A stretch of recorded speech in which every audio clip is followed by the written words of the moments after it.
Ahoy, what is up, my fellow meatbags? RobinIArgh here, and today I want to quickly recap the new information we learned about Earth2 after their appearance at the Game Developer Conference last week in San Francisco.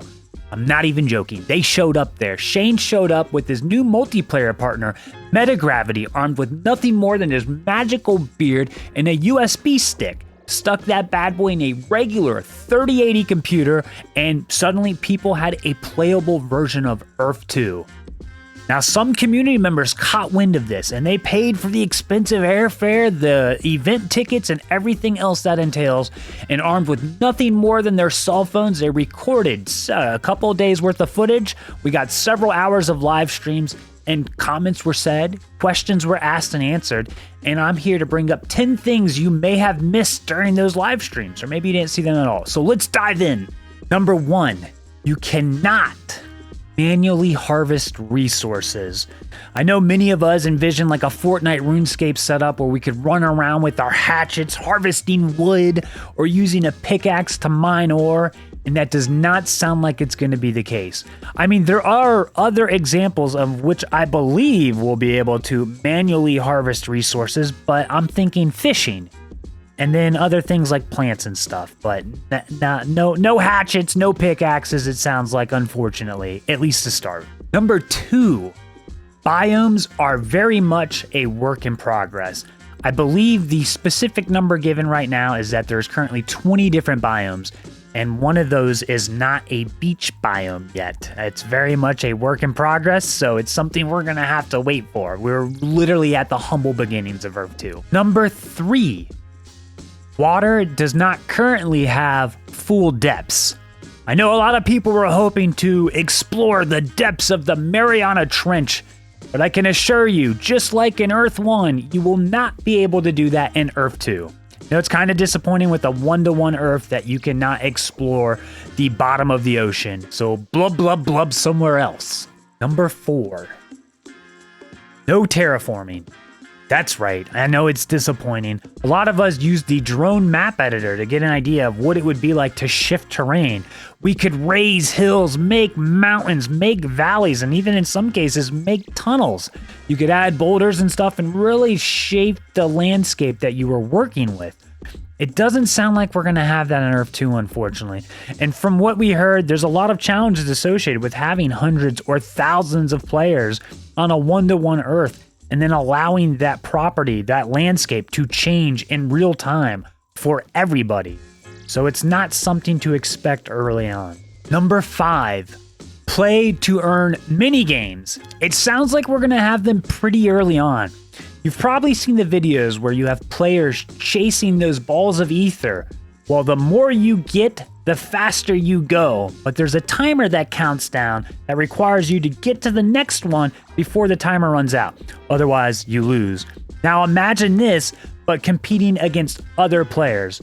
Well, it sounds like those balls of ether will actually be a way to earn ether. And it sounds like property owners are going to have the ability to change the conversion. So properties with more ether, and likely the bigger properties, will be more desirable to compete on. So the more people you have show up, it was even mentioned that you could have like advertisement in the loading screen before the match. So maybe everybody's waiting in the lobby for the game to start, an ad could run, and that could benefit the property owner. So places with more ether would be more desirable. And I don't know if this comes down to like a USA, South Korea thing. Whoever has the big 750 property and cranks up that conversion rate all the way. More information will likely be given soon. But yes, play to earn sounds like it's going to be pretty quick. We should see it in one of the earliest forms as soon as we get access to Earth 2. Maybe not in the pre-alpha, but we'll see. Number 6, players harvesting plants to sustain themselves. It was mentioned ever so briefly by Shane while we were showing people gameplay on Earth 2.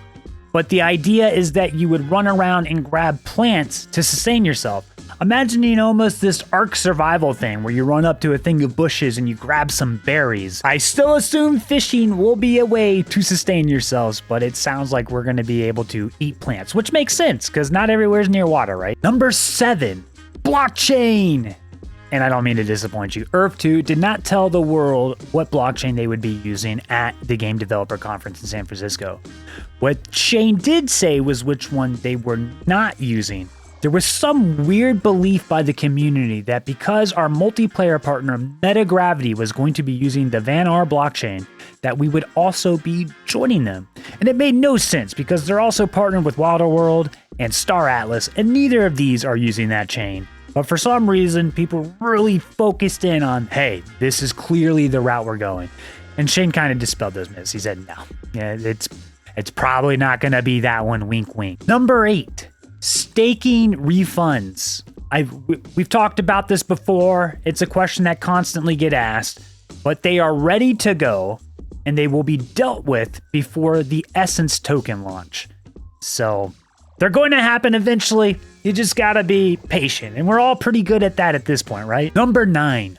Why the developer logs stopped showing up. Now, many of us were around during these times, and whenever they would release an update, detractors would take things out of context and make fun of it and use it against them. Oh, Earth2 used the word proprietary. Ugh. So that's at least was my assumption, but apparently it is much simpler. And it took a lot of developer time to gather the footage, explain what they were showing, why they were showing it, and then put it all together and send it out to us in a digestible manner. So the reason's simple. They stopped doing devlogs because it took time from developing the product itself. And number 10, there's a big update right around the corner. Maybe this week, maybe next month, but it's supposed to be really soon. And all we know is that it's taken 10 months of development time.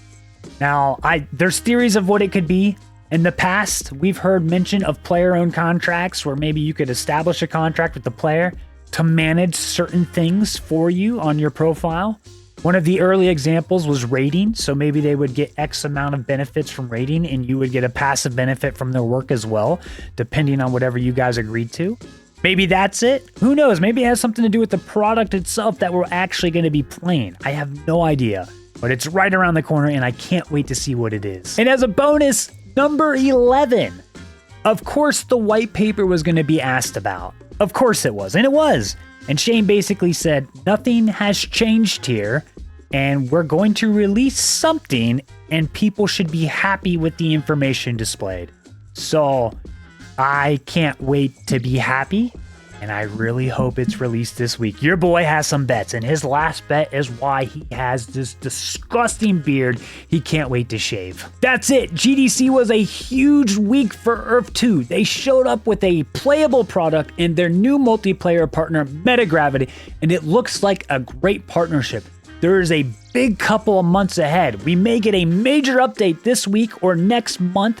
We should have the white paper this week. I really, really hope. I have bets. And in addition to this, we also have a playable Earth2 coming out sometime this year, hopefully sooner rather than later, and the Essence token launch with the expectation around the Bitcoin halving in April. So huge months ahead. I am so excited. I hope you are too. Hopefully this information was helpful. Did you know it? Was there anything else that I forgot to say? Let me know. Until next time, everybody, thank you so much.